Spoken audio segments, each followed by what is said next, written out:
প্রধানমন্ত্রী তারেক রহমানের বিরুদ্ধে কটূক্তির প্রতিবাদে ইশরাক হোসেনের নেতৃত্বে বিক্ষোভ মিছিলটি পুরান ঢাকা থেকে পল্টনের পথে রয়েছে।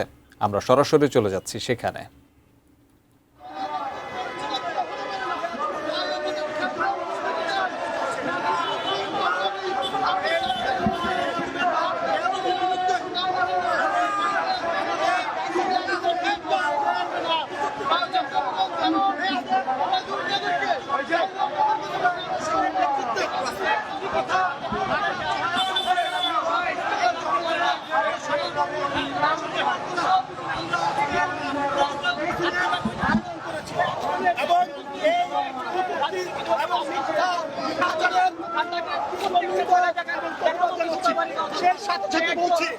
বাংলাদেশে কোনো বিরোধের স্থান হবে না। বাংলাদেশের রাজনীতিতে কোনো বিরোধের স্থান হবে না, হবে না, হবে না। ধন্যবাদ।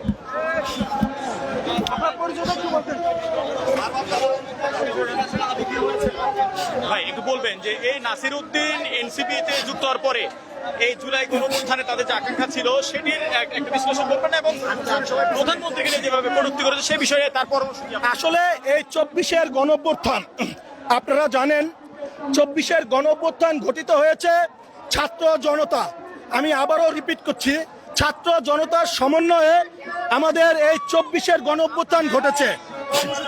24-এর গণঅভ্যুত্থান কোনো একক নেতৃত্ব কিংবা এককভাবে ঘটেনি।